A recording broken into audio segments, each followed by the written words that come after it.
beaucoup de bonheur. Voilà, beaucoup de bonheur. Je crois que ce bonheur est partagé. Ce fut un match très compliqué, très stressant, très difficile à préparer. Et je crois qu'aujourd'hui, véritablement, sur le terrain, il y avait des véritables guerriers qui avaient vraiment envie d'aller à cette Coupe du Monde. Mais je crois que le public vraiment nous a fait passer cette qualification-là. Aujourd'hui, dédier cette victoire-là au peuple sénégalais. Dédier cette victoire-là à tous nos supporters qui étaient là aujourd'hui. Depuis 8 heures, ils sont là. Des enfants, des jeunes, des moins jeunes. Donc on se devait de leur faire plaisir. Et aujourd'hui, je crois qu'ils sont heureux de voir que cette équipe s'est qualifiée à la Coupe du Monde. Vraiment les remercier. Je sais que si on pouvait aller dans chaque maison pour les remercier, on le fera. Je voudrais vraiment le dire aujourd'hui. Vraiment, le public a été extraordinaire dans notre nouveau stade. Et c'est comme ça, il faut que ça continue. Quand c'est comme ça, c'est le Sénégal qui gagne. Quand nous sommes ensemble comme ça, plus rien ne peut nous arriver. Et on a senti vraiment tout le long de ces doubles confrontations que le pays, dans son ensemble, était vraiment collé à cette équipe nationale. Vraiment, merci à vous, merci les supporters, merci vous, la presse aussi, de nous avoir poussés, de nous avoir critiqués. Tout ça, c'est important, ça fait partie aussi de notre travail. Mais sachez qu'on est ensemble. Aujourd'hui, nous allons au Qatar et il y aura tous les journalistes sénégalais qui y seront. Et ça, c'est bien pour notre football. Merci à vous aussi. Merci, coach. Après, nous en allons aux questions. Et s'il vous plaît, une seule question. Bakary. 15 minutes.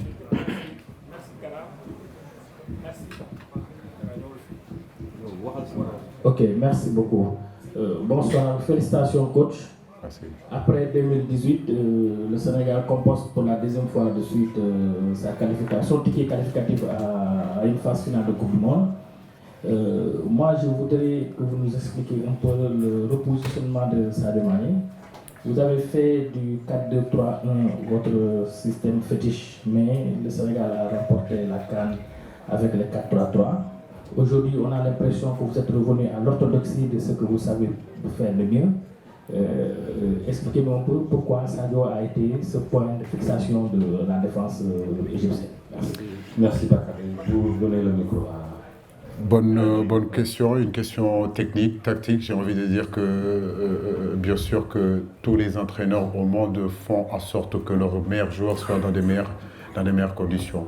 Aujourd'hui, ça fait 7 ans que nous sommes là. Le travail pour nous, c'est le rendement de Sadio Mané, c'est le rendement de nos grands joueurs pour qu'ils puissent s'exprimer vraiment le mieux possible. Donc c'est un casse-tête pour nous. Comment faire jouer Sadio? Est-ce qu'il faut le mettre à l'extérieur? Est-ce qu'il faut le mettre devant dans un système de 4-4-2? Lors des éliminatoires de cette Coupe du Monde-là, vous avez bien vu qu'on avait fait pratiquement tous nos matchs dans ce système 4-4-2. On était allé au Cameroun aussi en ayant cette idée-là de pouvoir partir dans ce système-là. Malheureusement, il nous a manqué des joueurs, on n'a pas pu le mettre en place. Donc on a changé de système, on est passé en 4-3-3. Et effectivement, comme vous le dites, c'est grâce à ce 4-3-3-là aujourd'hui qu'on a gagné la CAN. Mais aujourd'hui, il fallait marquer des buts. Donc c'était important, si vous voulez, de faire jouer Sadio devant avec sa percussion. Parfois, il est capable de jouer sur les deux attaquants. Parfois, il est capable de jouer en dessous de Boulaye. On a mis Ismaïla Sarr sur le côté gauche et Bouna Sarr sur le côté droit. Je crois que l'animation a été bonne. En première mi-temps, je crois qu'on a plutôt été très agressif. On est monté très haut. On a bien entamé ce match-là. On a gagné des duels. Je reste sur ma fin sur l'utilisation du ballon. Je pense qu'on aurait pu faire encore mieux que ça. C'est vrai que c'était important. C'était un match d'hommes. C'était un match où il y avait beaucoup de duels. Mais ce que je regrette dans ce match-là, si vous voulez, c'est à un moment donné, je pense que quand on a récupéré le ballon, on l'a perdu de suite et on aurait pu un peu maîtriser nos animations, surtout quand ils étaient en position basse. Merci.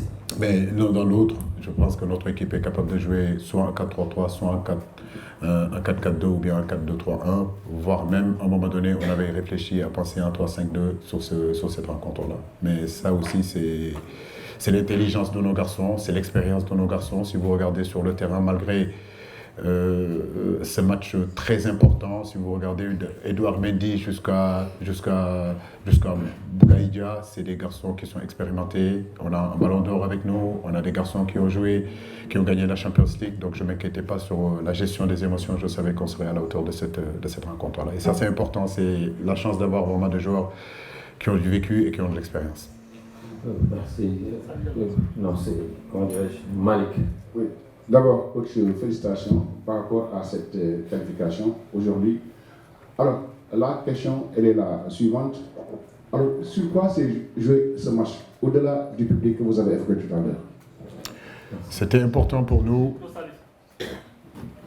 Pardon. C'était important pour nous de débuter, chose qu'on n'avait pas fait au Caire. Même si on n'a pas fait un mauvais match, je crois que durant toute la semaine, j'ai averti les garçons. Je leur avais dit qu'au Caire, il fallait qu'on débute bien. Le premier quart d'heure, on prend un but, donc pour moi, c'était pas un bon début. Donc ces 15 minutes qu'on avait perdues au Caire, qui nous a fait perdre le match, il fallait qu'on les reprenne ici. Donc on a fait une grosse entame. C'était important, c'était la condition sine qua non pour justement mieux rentrer dans cette rencontre. Après, comme je vous l'ai dit, on a défendu en avançant, on a récupéré des ballons, on s'est projeté. Après, c'est surtout dans la construction, quand ils nous ont laissé un petit peu la possibilité de jouer, qu'on a eu quelques déchets techniques. Mais je crois que c'est l'abnégation, c'est la détermination, c'est cette faculté que ces garçons avaient envie, en tout cas, d'être au rendez-vous international qu'est la Coupe du Monde. Donc aujourd'hui, ils y sont, les féliciter et continuer encore à travailler. Bonsoir. Coach, vous avez fait entrer Mambadien, vous avez fait entrer après Pamatassa, c'est les plus jeunes du groupe. Vous n'avez pas hésité à un certain moment de jeter dans le bain, cette fournaise-là, ces deux autres jours. Merci. Oui, c'est deux garçons de qualité et je ne le dirai jamais assez. Maintenant, je le dis, que ce soit pour Bamba, que ce soit pour Matar, c'est des garçons qui doivent savoir où est-ce qu'ils sont. Bon, il y a un petit peu ce côté innocent, ils vivent un petit peu dans le monde des grands, donc on pouvait penser même que les deux pouvaient commencer cette rencontre-là. Les supporters l'ont réclamé, vous, certains des journalistes, vous l'avez réclamé. Et comme je vous le dis, des gros matchs comme ça, des matchs à tension, des matchs décisifs, on ne peut pas jeter deux gamins pour à un moment donné les sacrifier. Donc c'est pour cela qu'on les a mis sur le banc en attendant que petit à petit ils rentrent dans cette équipe. Encore comme je le dis, c'est des garçons qui sont très intéressants, mais il faut qu'ils comprennent que le football professionnel, c'est un monde de grands. Ils sont un peu insouciants et quand ils rentrent, ils doivent comprendre qu'ils doivent apporter à l'équipe. Mais nous allons travailler avec eux pour les préparer. C'est sûr et certain, c'est des premiers degrés et l'avenir leur appartient dans cette équipe nationale. Félicitations, coach. Merci, Djibi. Lors de la publication, je vous avais posé une question par rapport aux ambitions. Vous m'aviez dit, bon, attendons de nous qualifier d'abord. On a une très belle équipe. Quelles sont les ambitions d'Aliou Cissé pour le rendez-vous de Qatar? Merci. C'est une bonne question. Je crois qu'aujourd'hui, c'était important de passer. Parce que quand vous gagnez la CAN, quand vous gagnez un trophée, le match qui suit, le premier match après le trophée, ou bien les deux premiers matchs après le trophée sont très importants de bien les négocier. Aujourd'hui, si on n'était pas passé, c'est sûr et certain que ça aurait été autre chose. Mais aujourd'hui, on est passé. Nous remercions, nous rendons grâce à Dieu et je crois qu'on sera encore meilleur, on sera encore beaucoup plus fort. Aller au Qatar, c'est avoir des ambitions. On en avait en 2018, on a été éliminé au nombre de cartons. Cette fois-ci, le Sénégal y va en étant depuis pratiquement 4 ans, 5 ans, premier sur le continent africain. Le Sénégal y va en étant champion d'Afrique. Le Sénégal y va aussi en jouant une double confrontation très âpre, très difficile, où beaucoup pensaient qu'on n'allait pas passer. Donc ce match-là, c'est vraiment 2 ans, 3 ans d'expérience dans sa préparation, dans la façon dont nous l'avons joué. Et je pense que ça peut être bénéfique pour nous au Qatar. Bon, là, après, on va derrière. Félicitations, coach. Idrissa Sané. Félicitations, coach. Merci. Alors, vous ne cessez de nous dire depuis quelque temps que depuis quelques années, vous êtes en train de construire une équipe qui doit pouvoir jouer la Coupe du Monde. Alors aujourd'hui, est-ce que vous êtes sûr d'avoir eu cette équipe-là ou le travail va continuer pour que vous ayez une équipe de type vraiment mondial? Oui, bon, c'est un peu tôt parce que la Coupe du Monde, c'est en novembre et en décembre. Entre-temps, il y a les éliminatoires de la Coupe d'Afrique qui se présenteront au mois de juin. J'entends beaucoup de sélectionneurs, beaucoup d'entraîneurs, beaucoup de journalistes dire que euh, un jour, une équipe africaine gagnera une Coupe du Monde. Donc moi, je crois que c'est vrai. Je crois que depuis des années, nous travaillons. Quand vous regardez le continent africain, il y a 54 nations, il n'y a que 5 équipes qui se qualifient. Ça prouve vraiment la difficulté dans ces éliminatoires de la Coupe d'Afrique en zone Afrique. Je m'amusais à dire que c'est comme un tournoi d'arts martiaux. Donc celui qui passe, c'est comme si j'étais un os en réalité dans une mode de chien. Et il faut cravacher tout pour y aller. Je crois qu'il n'y a qu'en Afrique que ces éliminatoires se passent comme ça. Et d'ailleurs, je pense que c'est important que la FIFA fasse quelque chose. Ça ne peut plus continuer comme ça.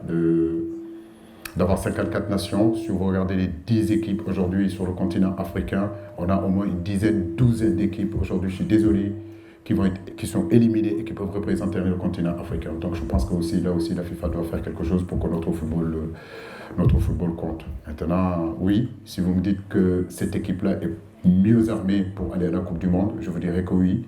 On a constitué une équipe pour aller à la Coupe du Monde. Les joueurs sont motivés pour aller à la Coupe du Monde et nous préparons cette Coupe du Monde-là, pas en y allant sans ambition, mais en y allant vraiment avec une forte ambition de se dire qu'on peut faire quelque chose là-bas. Prenons les 2 dernières questions. Oui, monsieur. Coach Fernand de la Côte d'Ivoire, je voudrais juste vous poser une question de principe. Vous considérez aujourd'hui comme la réussite d'un entraîneur national, fils du pays, qui réussit à la tête de la sélection des sélections. Est-ce que vous considérez aujourd'hui que on a besoin, de donner du temps aux entraîneurs nationaux, des anciens footballeurs évidemment, pour réussir à la tête de nos sélections, et vous particulièrement, comment avec le Sénégal, avec la fédération, sur sur quelles clés vous avez travaillé avec la fédération pour aujourd'hui récolter les lauriers que vous avez? Bon, mon frère, si je commence à rentrer dans ce processus-là, je n'ai pas fini. Mais si vous me posez la question, est-ce qu'aujourd'hui, il faut favoriser nos entraîneurs sur le continent africain, vous savez que je suis le premier à dire oui. D'ailleurs, je ne sais même pas ce que l'Algérie a fait face au Cameroun, parce que j'ai 2 amis qui sont là-bas. Hein? Voilà. Donc il y a Rigo qui est là-bas, il y a Jamel qui est là-bas. Ce sont vraiment des gens qui sont les fils du pays et qu'aujourd'hui qui ont la connaissance non seulement du football européen, la connaissance tout court du football, mais qui ont la connaissance aussi des réalités de notre pays. Et parce que pour moi, c'est important quand on est sélectionneur de savoir de connaître le passé pour pouvoir parler du futur. Moi, je crois que la chance que j'ai, c'est que je fais partie du passé de cette équipe nationale. Je sais ce qui s'est passé en tant que joueur, donc je suis mieux amené, si vous voulez, de pouvoir préparer le futur parce que je connais les attentes de mon pays, je connais les attentes des supporters, je connais la mentalité aussi de la tanière. Tout ça m'a aidé, m'a poussé, mais comme je le dis, il a fallu aussi que j'aille passer mes diplômes parce que nous, les anciens internationaux, c'est ça notre problème aussi. Nous pensons que tout nous est dû et qu'il ne faut pas travailler et que la légitimité qu'on a, tout simplement, c'est ce qui fera qu'on nous donnera une équipe. Non, moi je suis pas pour ça. Je suis pour, bien sûr, qu'on doit nationaliser ces sélections-là parce que c'est important de pouvoir parler. Moi aujourd'hui, le Sénégal, je le connais, je suis né ici, j'ai grandi ici.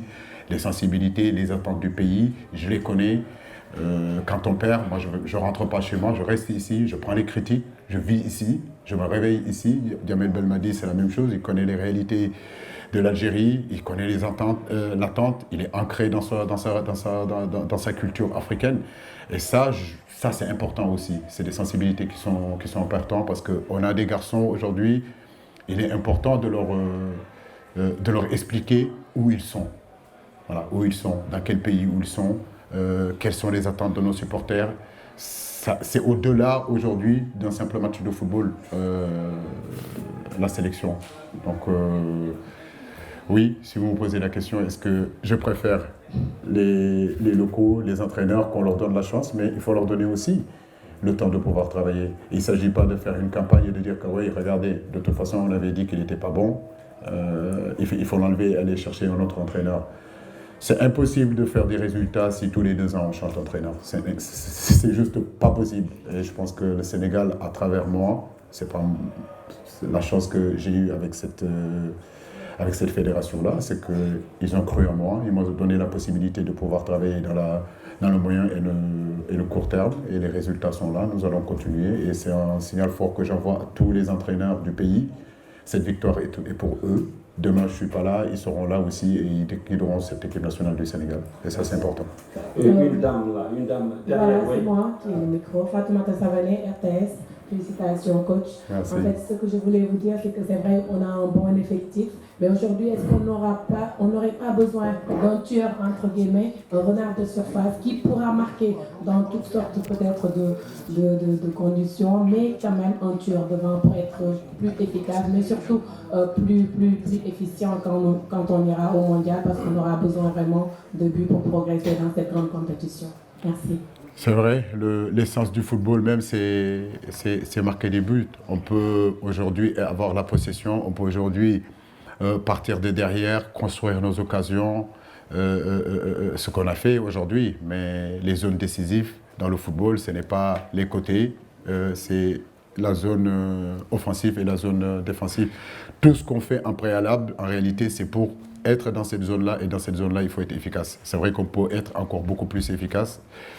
Mais comme vous le savez aussi bien que moi, dans le football, il est plus facile de défendre que d'attaquer. Marquer un but dans le football, ce n'est pas évident. Donc il ne faut pas souvent en vouloir à nos attaquants. Mais comme vous le dites, c'est toujours intéressant d'avoir un tueur devant le but, que tu sais tout ce qu'on aura préparé, et à un moment donné, dans cette surface de réparation, qu'il puisse le mettre au fond. Mais ne pas oublier que le Sénégal joue aussi souvent, moi depuis que je suis là, face à des blocs très compacts, des blocs très bas, des blocs très denses où ils défendent dans les 18 mètres.